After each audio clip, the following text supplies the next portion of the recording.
And now, ladies and gentlemen, from the views of a young, dynamic leader to the most experienced leader of the country, Shri Rajnath Singh Ji.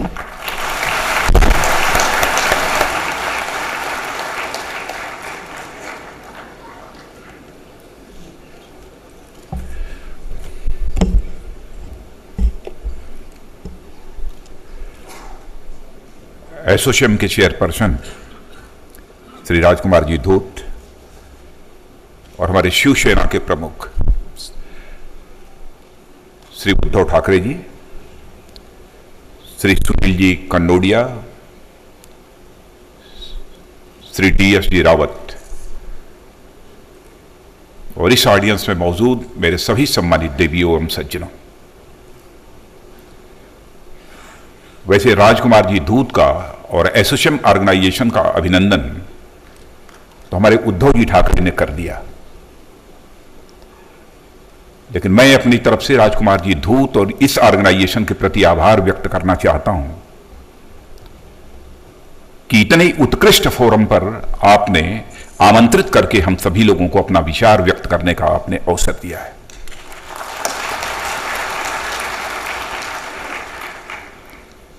लेकिन जब मैं topic देख रहा था, the vision of new vibrant India, तो मैं राजकुमार जी धूत और राणा कपूर जी से यह मैं पूछ रहा था, आपने ये न्यू वाइब्रेंट इंडिया क्यों लिखा? मैंने कहा जी हमारा इंडिया वाइब्रेंट रहा होता तब तो ये आपने लिखा होता कि the vision of new vibrant India, तब तो हमारी यह समझ में बात आई होती। तो उन्होंने इसका कोई जवाब नहीं दिया, लेकिन मैं समझता हूं कि आप सबके मस्तिष्क में इस सवाल का जवाब होगा। मुझे बताने की कोई आवश्यकता नहीं है। आजादी के 65-66 वर्षों का समय हमने गुजार दिया है, लेकिन 65-66 वर्षों के बाद भी हमारा भारत जो एक सशक्त भारत होना चाहिए था, सारे विश्व में एक सुपर इकोनॉमिक पावर के रूप में इमर्ज होकर आना चाहिए था, आज तक नहीं आ पाया है। सुपर इकोनॉमिक पावर बनने की बात तो दूर है, मैं कह सकता हूं कि 65-66 वर्षों की आजादी के बाद भी हमारा भारत दुनिया की डेवलप्ड कंट्रीज की क्यू में भी नहीं खड़ा हो पाया। आज भी दुनिया के गरीब देशों में हमारे इस भारत की गणना होती है। क्यों ऐसा हुआ है? चैलेंजेस तो हम लोगों के सामने बहुत सारे हैं, सारे चैलेंजेस की मैं यहां पर चर्चा नहीं करूंगा, लेकिन व्यक्तिगत रूप से जिसे मैं सबसे बड़ी चुनौती और सबसे बड़ी क्राइसिस मानता हूं, जिस पॉलिटिकल सिस्टम के अंतर्गत इस समय हम सब देश चला रहे हैं, उस पॉलिटिकल सिस्टम के संबंध में कहना चाहूंगा, चाहे पॉलिटिशियन हो, चाहे पॉलिटिक्स हो, लंबे समय तक इस देश में जिन लोगों ने हुकूमत की है, उनके वर्ड्स और उनके डीड्स में अंतर होने के कारण भारत की राजनीति और भारत के राजनीतिज्ञों के प्रति एक विश्वास संकट, एक क्राइसिस ऑफ क्रेडिबिलिटी पैदा हुई है। और मैं यह मानता हूं कि यह क्राइसिस ऑफ क्रेडिबिलिटी सबसे बड़ी आज की हमारी चुनौती है। उद्धव जी ने सही कहा है कि पॉलिटिशियंस को जो कहना चाहिए उसे पूरा करना चाहिए। मैं समझता हूं आजादी हासिल होने के बाद जितने वादे किए गए, यदि आंशिक रूप से भी वादों को पूरा कर दिया होता तो आज 65-66 वर्षों का समय नहीं, मैं समझता हूं 20-25 वर्षों के अंदर ही भारत हमारा दुनिया की डेवलप्ड कंट्रीज की कतार में आकर खड़ा हो गया होता। सबसे बड़ा चैलेंज पॉलिटिक्स और पॉलिटिशियंस के सामने यही सबसे बड़ा चैलेंज है। और मैं समझता हूं कि यदि हम सबको सरकार बनाने का अवसर मिला तो हम निश्चित रूप से इस चुनौती को मजबूती के साथ स्वीकार करेंगे और इस पर हम विजय हासिल करेंगे। हम अपने इलेक्शन मैनिफेस्टो में भी वही कहेंगे जिसे कि हम कर सकते हैं। आपने लंबे समय तक एक राजनीतिक पार्टी कांग्रेस की हुकूमत देखी है, वैसे इस देश में 6 वर्षों तक सरकार चलाने का अवसर हम सबको भी मिला है। मैं हूं, उद्धव जी हैं, अन्य भी बहुत सारी राजनीतिक पार्टियां, यानी 24 एलाइज को लेकर हम लोगों ने सरकार चलाई है। क्लियर मेजॉरिटी के आधार पर हमने सरकार नहीं चलाई है। इतना ही नहीं, चाहे मैं हूं यानी हमारी पार्टी अथवा उद्धव ठाकरे जी की शिवसेना पार्टी, ये दोनों ने एक पॉलिटिकल अनटचेबिलिटी का भी, इस चुनौती का भी सामना किया है। 24 एलाइज की गवर्नमेंट चलाने के बावजूद हमने एक ऐसे हालात उस समय पैदा कर दिए थे, भारत ही नहीं दुनिया का भी इकोनॉमिस्ट यह कहने को मजबूर हो गया था कि यदि हिंदुस्तान में जैसी इस समय बीजेपी लेड एनडीए गवर्नमेंट चल रही है, यदि ऐसी ही सरकार चलती रही तो वह दिन दूर नहीं है कि 2020 आते आते भारत यह दुनिया का एक इकोनॉमिक पावर बन जाएगा। यह कि विश्वास एक भारत ही नहीं दुनिया के सारे अर्थशास्त्रियों के मन में यह पैदा हुआ था। लेकिन मैं समझता हूं कि आज वह विश्वास पूरी तरह से चकनाचूर हो गया है। क्यों यह विश्वास चकनाचूर हुआ है? हम जानते हैं भारत के अंदर पोटेंशियल की कमी नहीं है, भारत में नेचुरल रिसोर्सेज की कमी नहीं है, भारत में ह्यूमन रिसोर्सेज की कमी नहीं है। हम क्यों नहीं उसका उपयोग कर पाते हैं? क्या इस समय जो सरकार चल रही है अथवा लंबे समय तक जो सरकार कांग्रेस की चली है इस देश में, क्या उसको इस बात की जानकारी नहीं थी कि भारत के अंदर कितना पोटेंशियल है? इस पोटेंशियल का कैसे उपयोग करके भारत को एक इकोनॉमिक पावर के रूप में सारे विश्व में स्थापित किया जा सकता है, क्या इसकी कल्पना नहीं थी? मैं पहले अच्छी बातों की यहां पर चर्चा करना चाहूंगा। केवल 6 वर्षों तक हम लोगों ने सरकार चलाई है। आपने देखा होगा, जहां तक इन्फ्लेशन का सवाल है, महंगाई का प्रश्न है, लगातार 6 वर्षों तक हमने महंगाई पर पूरी तरह से काबू पाने में कामयाबी जहां पर हासिल की, वहीं पर आज ये fiscal deficit, current account deficit, रुपए की गिरती हुई कीमत को लेकर जो आज सारा देश चिंतित है, उस समय इन सारी चीजों पर पूरी तरह से नियंत्रण पाने में भी हम सबने कामयाबी हासिल की थी। आज हालात कितने बदतर हुए हैं यह बताने की आवश्यकता नहीं है, बल्कि मैं थोड़ी बहुत इसकी चर्चा मैं आगे करूंगा। लेकिन याद दिलाना चाहता हूं आप सबको, इंडस्ट्री से जुड़े हुए आप सब सारे लोग यहां पर बैठे हैं, कि शायद आजाद भारत के इतिहास का वह पहला अवसर था जबकि Bharat current account deficit country नहीं था, बल्कि एनडीए रिजिम में Bharat current account surplus country बन गया था। ऐसे हालात उस समय देश में पैदा हुए थे। जहां तक इंफ्रास्ट्रक्चर डेवलपमेंट का सवाल है, आप सभी जानते हैं, आपने देखा होगा कि हाल फिलहाल कई समाचार पत्रों में यह आंकड़े भी आए थे कि 80 से लेकर 2012 तक इस हिंदुस्तान में, यानी 32 वर्षों में जितनी हाईवेज बनी हैं, उसकी 50% हाईवेज यदि कभी बनी है तो 6 वर्षों के एनडीए के शासनकाल में वह हाईवेज बनी है। क्यों नहीं आज हो सकता? लेकिन आज हालात बद से बदतर हो गए हैं। फिस्कल डेफिसिट बढ़ती जा रही है, करंट अकाउंट डेफिसिट यह भी नियंत्रण के बाहर हो गई है। अब यह सही है कि गवर्नमेंट अपने खर्चों में, अपने एक्सपेंडिचर में कमी लाकर इस करंट अकाउंट डेफिसिट को कम करने की अपनी तरफ से कोशिश कर रही है, लेकिन मुझे लगता है इस देश की अर्थव्यवस्था के हालात को देखते हुए कि करंट अकाउंट डेफिसिट इस समय इस सरकार के नियंत्रण के बाहर हो चुकी है। यह बात मैं क्यों कह रहा हूं? इसलिए कह रहा हूं कि हमारे पास इस समय जितना फॉरेन एक्सचेंज रिजर्व है, फॉरेन एक्सचेंज रिजर्व हमारे पास इस समय अप्रॉक्सीमेटली $280 बिलियन का है, और आगामी 12 महीनों के अंदर यानी मार्च 2014 तक हमें इसका 60% रीपे करना है। यानी जिन देशों से हम लोगों ने यह फॉरेन डेट लिया है उन देशों को हमें रीपे करना है। उसके बाद कितना, लगभग $170 बिलियन हमको जो है रीपे करना है। हमारे पास कितना बचेगा? फॉरेन एक्सचेंज रिजर्व की भी हालत पूरी तरह से खस्ता हो जाएगी। और मैं समझता हूं विदेशी अपने ऐसी आवश्यकता जिसके लिए हमें विदेशों पर निर्भर करना पड़ता है, उसे भी पूरा करने की हमारे अंदर कुवत नहीं रह जाएगी। एक ऐसे हालात इस हिंदुस्तान में पैदा हो जाएंगे।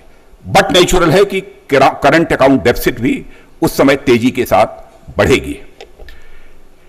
यह जो एक देश की अर्थव्यवस्था के समक्ष यह जो संकट पैदा हुआ है, इसे हमें आज चुनौती के रूप में स्वीकार करना है। लेकिन यदि हम चुनौती के रूप में स्वीकार करते हैं और इस पर हम विजय हासिल करना चाहते हैं, तो हमें इस बात का ध्यान रखना पड़ेगा कि जो भी हम अपना विजन डॉक्यूमेंट तैयार करते हैं अथवा हमारी जब यह सरकार बनेगी तो सरकार बनने के बाद हम क्या क्या करेंगे, इसके संबंध में जो निर्णय करते हैं, निर्णय करते समय इस बात का हमें ध्यान रखना होगा कि हम यदि सरकार बनाने के लिए ही हम वादे न करें, सरकार बनाने के लिए ही हम अपना विजन डॉक्यूमेंट तैयार न करें, क्योंकि नारों से, वादों से सरकारें तो बन जाती हैं लेकिन देश कभी नहीं बन सकता है और सरकारें चल भी नहीं सकती हैं। इस सच्चाई को भी हमें समझना चाहिए। महंगाई अनियंत्रित हो गई है, ठीक है, बीच में समय समय पर कभी रेट ऑफ इन्फ्लेशन यदि थोड़ा कम हो जाता है तो हमारी सरकार यह दावा करती है कि नहीं, रेट ऑफ इन्फ्लेशन कम हुआ है और आम आदमी अब राहत महसूस कर रहा है, यह भी दावा करती है। लेकिन लगातार 6 वर्षों तक महंगाई को काफी हद तक काबू पाने में भी सफलता प्राप्त की थी तो वह बीजेपी लेड एनडीए गवर्नमेंट ने प्राप्त की थी। मैं समझता हूं कि इतनी तेजी से स्वतंत्र भारत के इतिहास में कभी भी महंगाई नहीं बढ़ी है जितनी तेजी के साथ इस कांग्रेस लेड यूपीए गवर्नमेंट के शासनकाल में यह महंगाई बढ़ी है। यह महंगाई क्यों बढ़ रही है? हमें यह विचार करना पड़ेगा कि यह महंगाई क्यों बढ़ रही है और इस महंगाई पर काबू पाने के लिए हमें क्या क्या कदम उठाने चाहिए। मैं यह मानता हूं कि सबसे पहली आवश्यकता यह है कि एक इफेक्टिव और ट्रांसपेरेंट गवर्नेंस होनी चाहिए। बिना इफेक्टिव और ट्रांसपेरेंट गवर्नेंस के हम महंगाई पर काबू पाने की कोशिश करें, हमें कामयाबी नहीं मिलेगी। हम देश की अर्थव्यवस्था को सुधारने की कोशिश करें, हमें कामयाबी किसी भी सूरत में नहीं मिलेगी। अब इफेक्टिव और ट्रांसपेरेंट गवर्नेंस कैसी होती है? मैं समझता हूं कि यह भी, यदि आप 2 मॉडल आपने देखा है सरकारों के, एक कांग्रेस का भी मॉडल आपने देखा है, आज भी पिछले 9 वर्षों से कांग्रेस के गवर्नेंस के मॉडल को भी आप देख रहे हैं और 6 वर्षों तक हम लोगों के भी गवर्नेंस के मॉडल को आपने देखा जब श्री अटल बिहारी वाजपेयी जी के हाथों में शासन की बागडोर इस देश की थी। उस समय भी आपने देखा। फैसला आपको करना है। इकोनॉमिक कॉम्पिटिटिवनेस यानी आर्थिक क्षेत्र में जो प्रतिस्पर्धा होनी चाहिए, जो प्रतियोगिता होनी चाहिए, वह प्रतियोगिता पूरी तरह से समाप्त हो गई है। ट्रांसपेरेंसी का जहां तक सवाल है, जैसे लगता है ट्रांसपेरेंसी पूरी तरह से शून्य हो गई है। करप्शन के इतने सारे मामले जो आज प्रकाश में आ रहे हैं, मैं कह सकता हूं किसी भी सरकार के शासनकाल में 3 वर्ष, 4 वर्ष, 5 वर्ष के अंदर इतने करप्शन के मामले कभी नहीं हाईलाइट हुए होंगे जितने कि इस कांग्रेस नेतृत्व की यूपीए सरकार के शासनकाल में हुए। क्यों ऐसा होता है? क्यों नहीं हमने इस आजाद भारत में ट्रांसपेरेंसी को स्वीकार किया? हम क्यों नहीं आज तक इस भारत को हम एक इफेक्टिव सिस्टम दे पाए? मैं समझता हूं कि एक बहुत बड़ा कारण है जिसके कारण यह एक महंगाई भी हमारे देश में तेजी के साथ बढ़ रही है। इसके लिए कुछ और हमें कदम उठाने पड़ेंगे। हमारे देश में इन्वेस्टमेंट को बढ़ाना पड़ेगा। क्या हमारे देश में इन्वेस्टमेंट का माहौल है? फॉरेन इन्वेस्टर्स की बात तो छोड़ दीजिए, आज डोमेस्टिक इन्वेस्टर्स भी भारत में इन्वेस्ट करने से कतराते हैं। उन्हें लगता है कि हमने इन्वेस्ट किया तो कहीं जो भी हमने फंड यहां पर इन्वेस्ट किया वह कहीं पूरी तरह डूब ना जाए, वह घबराते हैं। और मैंने तो देखा सब तो सब फॉरेन इंस्टीट्यूशनल इन्वेस्टर्स, वो भी इन्वेस्ट करने में भारत में अब घबरा रहे हैं। और इतना ही नहीं, बल्कि इस साल के जून महीना भी गुजरा है कुछ ही दिनों पहले, इस जून में लगभग $7.5 बिलियन जो भी इन्वेस्टमेंट एफआईआई ने किया था उसको वह वापस ले गए। क्यों इस प्रकार के हालात पैदा हुए? क्योंकि ट्रांसपेरेंसी यहां नहीं है, करप्शन यहां पर है, लोग घबराते हैं। इस कारण हमारी इकोनॉमिक क्राइसिस दिनों दिन बढ़ती जा रही है। एक्सपोर्ट और इंपोर्ट का जहां तक सवाल है, माने इंपोर्ट हमारा बढ़ता जा रहा है, रुपए की वैल्यू गिरने के बावजूद भी हमारा इंपोर्ट बढ़ रहा है लेकिन एक्सपोर्ट नहीं घट रहा है। क्यों ऐसा हो रहा है? मैन्युफैक्चरिंग सेक्टर पूरी तरह से बैठ गया है। इंडस्ट्रियल ग्रोथ के बारे में मैं जानकारी हासिल कर रहा था राजकुमार जी धूत से और राणा कपूर जी से, -1.6 इंडस्ट्रियल ग्रोथ है। मैन्युफैक्चरिंग सेक्टर, इंफ्रास्ट्रक्चर सेक्टर, सबकी हालत में भी बिगड़ चुकी है। क्या होगा देश का? स्वाभाविक है इंपोर्ट बढ़ेगा चाइना से। सारे यदि खिलौने, यानी भगवान की प्रतिमा भी यदि कोई बनाएगा, भारत के जिन्हें हम ईश्वर मानते हैं, भगवान की प्रतिमा भी यदि कोई बनाएगा तो चाइना बनाएगा। भारत की इंडस्ट्री में वह नहीं बन सकता है, उसे भी हमें दुनिया के दूसरे देशों से मंगाना पड़ता है। क्यों नहीं क्राइसिस बढ़ेगी? अब एक्सपोर्ट और इंपोर्ट का जो इम्बैलेंस है, एक्सपोर्ट लगभग हम $500 बिलियन का कर रहे हैं, और नहीं, ये एक्सपोर्ट लगभग $300 बिलियन का हो रहा है और इंपोर्ट हमारा $500 बिलियन का हो रहा है। जो ट्रेड डेफिसिट है $200 बिलियन की, इस डेफिसिट को कैसे आप पूरा करेंगे? जो क्षति हो रही है, इस क्षति को कैसे कंपनसेट करेंगे? कैसे हमारी यह क्षतिपूर्ति होगी? क्या इसके कारण देश में क्राइसिस नहीं बढ़ेगी? अब यह संकट निरंतर गहरा होता जा रहा है। आज मैं प्रधानमंत्री जी के भाषण के बारे में लोगों से पूछ रहा था कि प्रधानमंत्री जी ने क्या कहा है। चलते समय मुझे उनके भाषण की एक ब्रीफ नोट कुछ लोगों ने बनाकर दिया कि साहब प्रधानमंत्री जी ने यह बोला है। मैं देख रहा था प्रधानमंत्री जी को भी यह कॉन्फिडेंस होना चाहिए, एक जो कन्विक्शन होना चाहिए कि हम देश की इकोनॉमी को सुधारेंगे, वह कन्विक्शन और कॉन्फिडेंस उनके भाषण में हमको देखने को नहीं मिला है। और मैं ऐसा ही भाषण आज से नहीं, जब से वो प्रधानमंत्री बने हैं तब से मैं देख रहा हूं, मुझे याद है कॉन्फिडेंस उस समय प्रारंभ में जब यह सरकार बनी थी तो किस हद तक था कि जब महंगाई बढ़ने लगी तो उन्होंने कहा कि अरे मेरे देशवासियों, चिंता करने की जरूरत नहीं है, 100 महीने के अंदर हम महंगाई को पूरी तरह से नियंत्रित करेंगे। फिर कहा कि 6 महीने के बाद करेंगे, फिर उसके बाद बोलना ही बंद कर दिया। सब भगवान भरोसे छोड़ दिया कि इस देश का क्या होगा।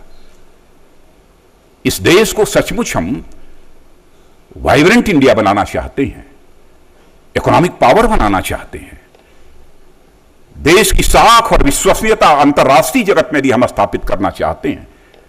लीडरशिप ऐसे व्यक्ति के हाथों में होनी चाहिए जिसके अंदर एक विजन हो, जिसके पास एक विजन हो और साथ ही साथ फर्म कन्विक्शन भी हो। वही व्यक्ति भारत को वाइब्रेंट इंडिया बना सकता है, वही व्यक्ति भारत को इस विश्व का, इस अंतर्राष्ट्रीय जगत का एक इकोनॉमिक पावर बना सकता है। जब विजन ही नहीं है, लोग कहते हैं कि साहब ये आरोप आप कैसे लगाते हैं कि विजन नहीं है इस गवर्नमेंट के पास, क्योंकि प्रधानमंत्री स्वयं बहुत बड़े इकोनॉमिस्ट हैं। मैंने कहा कि भारत जैसे देश को चलाने के लिए केवल इकोनॉमिस्ट होना ही पर्याप्त नहीं है। भारत जैसे देश को चलाने के लिए रियलिस्ट होना चाहिए, केवल अर्थशास्त्री नहीं होना चाहिए बल्कि अर्थशास्त्री भी होना चाहिए। वही भारत को भारत बना सकता है। केवल इकोनॉमिस्ट होना ही यह पर्याप्त नहीं है। अटल बिहारी वाजपेयी जी भारत के प्रधानमंत्री थे, वो तो कोई इकोनॉमिस्ट नहीं थे, लेकिन मैं कह सकता हूं इकोनॉमिस्ट नहीं थे, लेकिन रियलिस्ट थे। अर्थशास्त्री नहीं थे, लेकिन यथार्थ शास्त्री थे, जमीनी हकीकत को समझते थे। आज इनकम डिस्पैरिटी भी तेजी के साथ बढ़ती जा रही है। क्यों इनकम डिस्पैरिटी बढ़ती जा रही है? 120 करोड़ से अधिक की पॉपुलेशन का हमारा यह देश, हमारे पास ह्यूमन रिसोर्सेज की कमी नहीं है, लेकिन यहां पर ह्यूमन रिसोर्सेज जो भी हमारे पास मौजूद हैं, उनके अंदर एक स्किल डेवलप करने के लिए जिस सिस्टम को हमको एडॉप्ट करना चाहिए था, उस सिस्टम को भी हमने एडॉप्ट आज तक नहीं किया है। और आज इनकम डिस्पैरिटी बढ़ने का सबसे बड़ा कारण यह है, आज हमारा Bharat rural India, urban India, वैसे मैं व्यक्तिगत रूप से भारत को रूरल इंडिया और अर्बन इंडिया में डिवाइड नहीं करना चाहता हूं, लेकिन प्रारंभ में ही जो हमने इकोनॉमिक पॉलिसीज बनाई, इकोनॉमिक पॉलिसीज बनाते समय हमने इस बात का ध्यान रखा होता कि भारत जहां शहरों में रहता है, वहीं पर अधिकांश भारत यदि कहीं पर रहता है तो भारत के गांवों में रहता है। और सच्चाई है कि इस हिंदुस्तान का सबसे बड़ा प्रोड्यूसर, सबसे बड़ा कंज्यूमर यदि कोई है तो गांव में रहने वाला जो किसान है, गरीब है, वही आज हिंदुस्तान का सबसे बड़ा प्रोड्यूसर, सबसे बड़ा कंज्यूमर, यदि उसे आप कहना चाहें तो किसान कह सकते हैं, वही उसकी हमको चिंता करनी पड़ेगी। क्योंकि आज अपनी इंडस्ट्रीज में हम जो कुछ भी तैयार करते हैं उसको परचेज करने वाली सबसे बड़ी पॉपुलेशन यदि कहीं है तो वह गांवों में रहती है, जो कंज्यूमर के रूप में उन सब सारे सामानों को खरीदने के लिए आती है।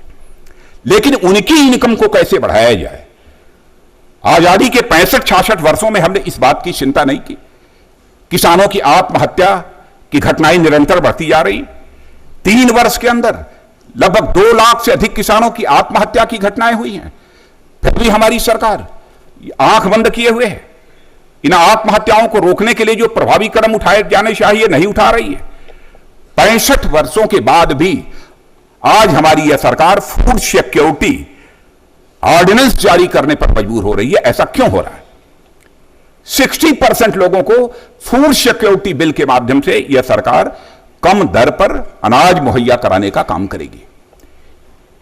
क्या सरकार के पास इसका कोई जवाब है? 60% लोगों की आज हमारे हिंदुस्तान में ऐसी हालत क्यों है कि उन्हें हम उस सस्ते दर पर पेट भरने के लिए अनाज उपलब्ध कराने की आवश्यकता पड़ रही है? सरकार के पास इसका कोई जवाब नहीं है।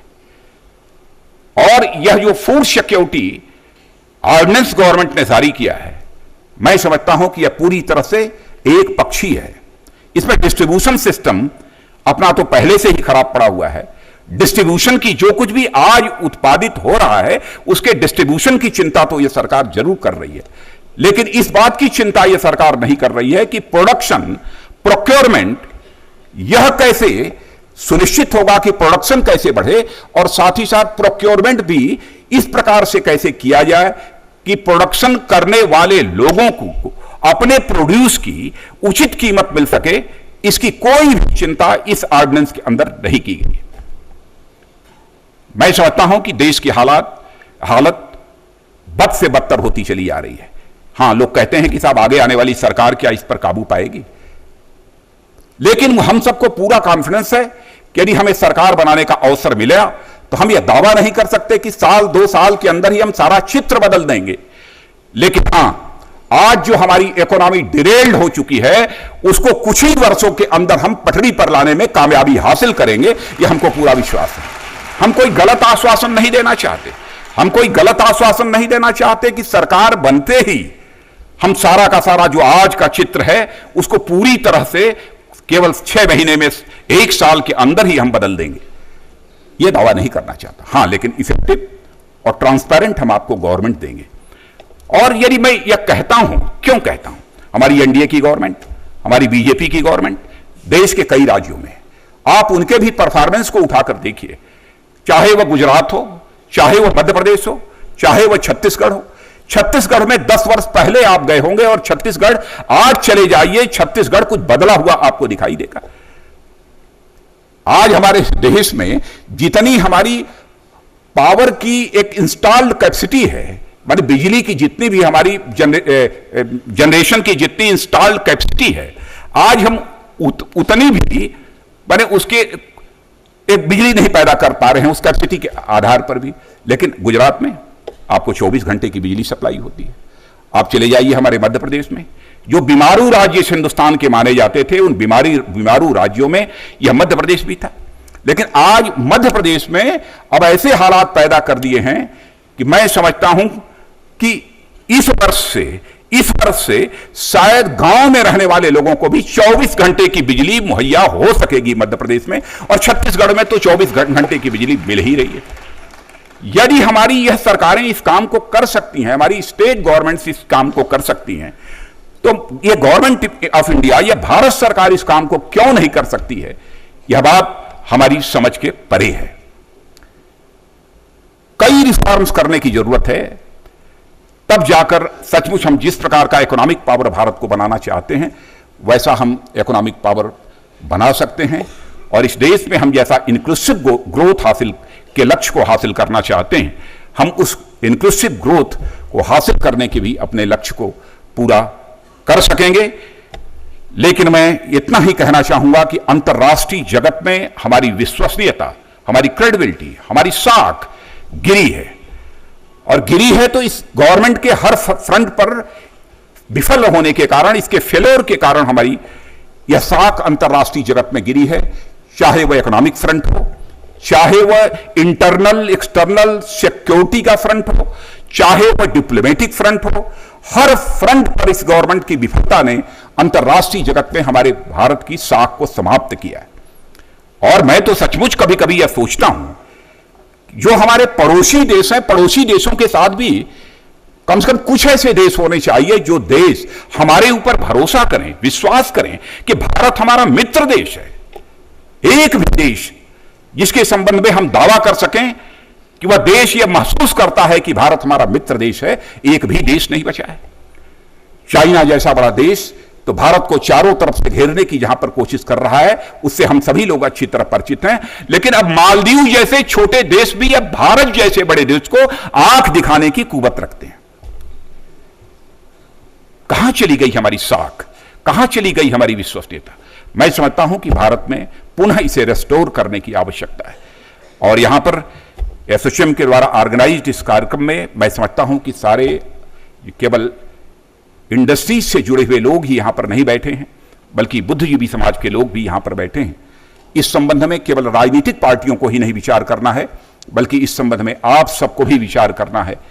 और ओबामा साहब, जो हमारे अमेरिका के राष्ट्रपति बराक ओबामा साहब जब आए थे यहां पर, मैं समझता हूं कि 2009 और 2010 में जब आए थे, तो उन्होंने कहा था बड़े विश्वास के साथ, क्योंकि उसके पहले की एनडीए गवर्नमेंट उन्होंने देखा था, उन्होंने कहा कि India is not emerging but it has emerged. माने ऐसा नहीं कि इंडिया इमर्ज कर रहा हो, बल्कि यह इमर्ज कर चुका है, यह एक विश्वास व्यक्त किया था। मैं समझता हूं कि एक ऐसा ही विश्वास भारत को भी अंतर्राष्ट्रीय जगत में स्थापित करने की आवश्यकता है।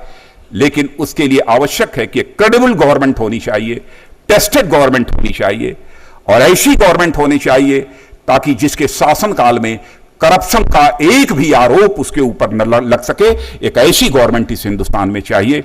इन्हीं शब्दों के साथ मैं श्री राजकुमार जी धूत और एसोचैम ऑर्गेनाइजेशन को धन्यवाद देते हुए और आप सबके प्रति भी आभार व्यक्त करते हुए अपना निवेदन समाप्त करता हूं।